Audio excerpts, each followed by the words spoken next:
इस वीडियो में हम बात करने वाले हैं कार्बन एंड इट्स कंपाउंड की कुछ इंपॉर्टेंट केमिकल रिएक्शंस के बारे में। जैसे कि यहाँ पर हमने पढ़ा addition, substitution, dehydration of alcohol and esterification. ठीक है, तो स्टार्ट करते हैं यहाँ पर हमारा फर्स्ट एडिशन रिएक्शन से। तो एडिशन मतलब क्या होता है? दो चीज़ों का ऐड होना, है ना। तो एडिशन रिएक्शन में भी ये होता है। यहाँ पर क्या होता है, दो मॉलिक्यूल क्या होते हैं यहाँ पर हमारे ऐसे कंबाइन होके सिंगल मॉलिक्यूल फॉर्म होता है। तो इसे हम कहते हैं एडिशन रिएक्शन। ठीक है, क्या कहते हैं इसको? हम एडिशन रिएक्शन कहते हैं। तो यहाँ पर हम डिफाइन ऐसे कर सकते हैं, reaction in which two molecule combine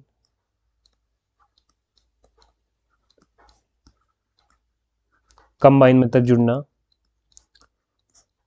to form a single molecule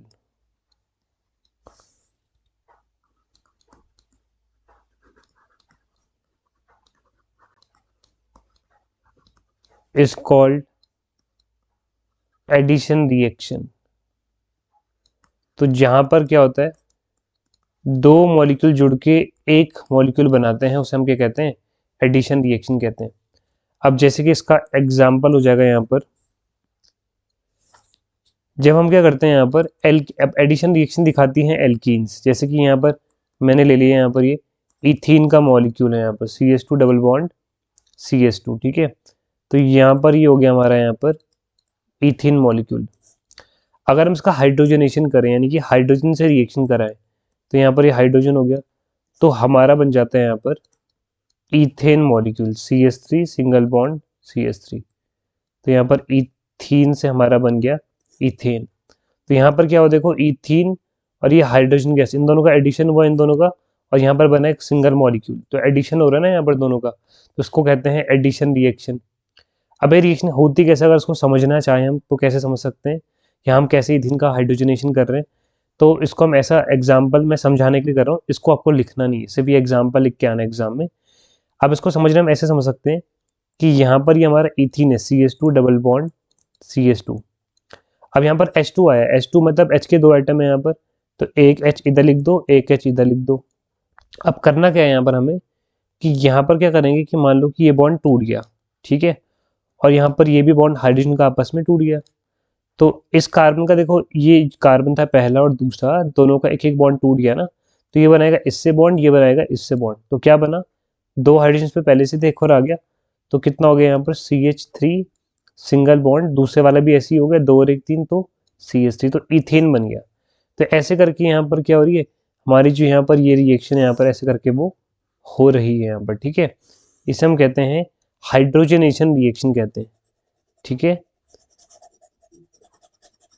इस रिएक्शन को हम कहते हैं यहाँ पर क्या, हाइड्रोजनेशन ऑफ इथीन।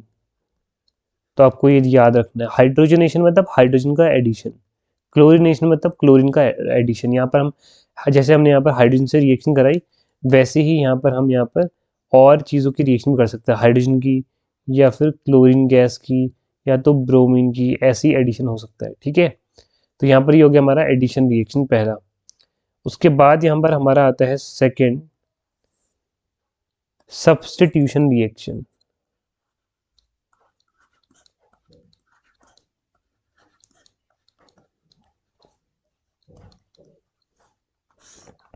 अब सब्स्टिट्यूशन मतलब क्या होता है, जैसे कि वर्ड ही बता रहा है, सब्स्टिट्यूट करना मतलब क्या होता है, रिप्लेस कर देना, यानी कि जगह ले लेना।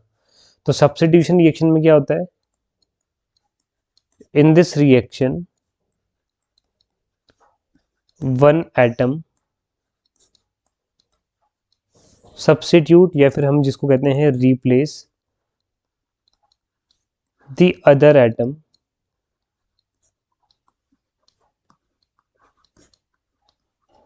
इन अ मॉलिक्यूल।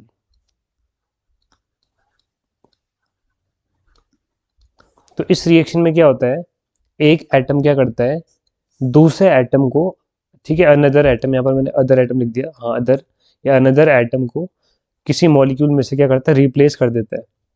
अब जैसे कि इसका एग्जाम्पल से हम समझते हैं यहाँ पर, ठीक है, कैसे होता है रिएक्शन यहाँ पर। तो जैसे कि यहाँ पर क्या है, जब हम यहाँ पर मीथेन की, अब देखो मीथेन में क्या है, एक कार्बन है, कार्बन बनाता है 4 बॉन्ड, उस कार्बन से 4 हाइड्रोजन जुड़ा हुआ है। देखो ये कार्बन दिख रहा है, इसने 4 बॉन्ड बनाए हुए। अब अगर इसकी रिएक्शन में करता हूँ क्लोरीन से, क्लोरीनेशन करता हूँ इसका, क्लोरीनेशन करने के लिए हमें चाहिए होगा सनलाइट, सन की प्रेजेंस में ही ये रिएक्शन करेगा।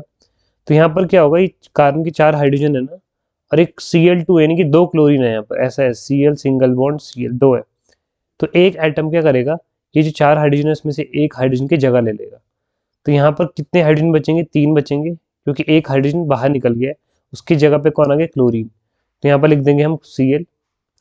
अब यहाँ से जो इस मॉलिक्यूल में से एक H जो बाहर आया होगा और Cl2 में से जो एक Cl बचा होगा वो आपस में बॉन्डिंग कर लेंगे और यहाँ पर HCl फॉर्म हो जाएगा। ठीक है, अगर इस रिएक्शन को हमें समझना हुआ और डिटेल में तो हम उसको ऐसे समझ सकते हैं यहाँ पर कि एक कार्बन है, यहाँ पर हमारा कार्बन है और उसने यहाँ पर 4 हाइड्रोजन से बॉन्ड बनाया हुआ है। ठीक है, ऐसा। और क्लोरीन से रिएक्शन करा रहे हैं तो यहाँ पर क्या है, 2 क्लोरीन के एटम है, तो एक क्लोरीन क्या कर रहे हैं यहाँ पर, कार्बन से जुड़ जाएगा यहाँ पर। ठीक है, ऐसा समझ लो कि ये क्लोरीन क्या कर रहा है, ये क्लोरीन क्या कर रहा है, ये जो हाइड्रोजन है ना ये इसकी जगह ले ले रहा है, ये चला जाएगा इसकी जगह पे, और ये हाइड्रोजन है ये आ जाएगा क्लोरीन की जगह पे। तो ये हाइड्रोजन जब चला जाएगा तो क्या हो जाएगा, यहाँ पर क्लोरीन आ जाएगा। तो यहाँ पर कार्बन होगा और 3 हाइड्रोजन होंगे, CH3 बोलते हैं जिसको हम, और यहाँ पर हाइड्रोजन की जगह पे कौन आ गया, Cl। तो यहाँ पर क्या हो गया, इस वाले हाइड्रोजन को किसने रिप्लेस कर लिया, क्लोरीन ने रिप्लेस कर दिया, क्लोरीन ने उसकी जगह ले ली। और जो हाइड्रोजन बाहर आया होगा ना, ये वाला हाइड्रोजन जो बाहर आया होगा और ये जो बचा हुआ क्लोरीन होगा, ये दोनों आपस में बॉन्डिंग कर लेंगे और बनाएंगे यहाँ पर HCl। तो ये ऊपर पे यही हो रहा है, ये आपको नीचे वाला लिखना नहीं, मैं समझा रहा था सिर्फ यहाँ पर कि मीथेन है, इसकी 4 हाइड्रोजन है, तो एक हाइड्रोजन चलेगी तो 3 बची यहाँ पर, और एक हाइड्रोजन की जगह पे ये जो Cl2 था इसकी एक क्लोरीन यहाँ पर आ गई तो CH3Cl हो गया, और जो Cl2 है इसकी भी एक क्लोरीन बची होगी यहाँ पर। ठीक है, यहाँ पर Cl2 है, इसका भी एक क्लोरीन बचा होगा यहाँ पर, और जो H बाहर है ये आपस में करके HCl बना देंगे यहाँ प्रोडक्ट में। तो यहाँ पर हमारा ये बन जाएगा। ठीक है, तो मीथेन का जब क्लोरीनेशन करेंगे तो बनेगा क्लोरोमीथेन और HCl।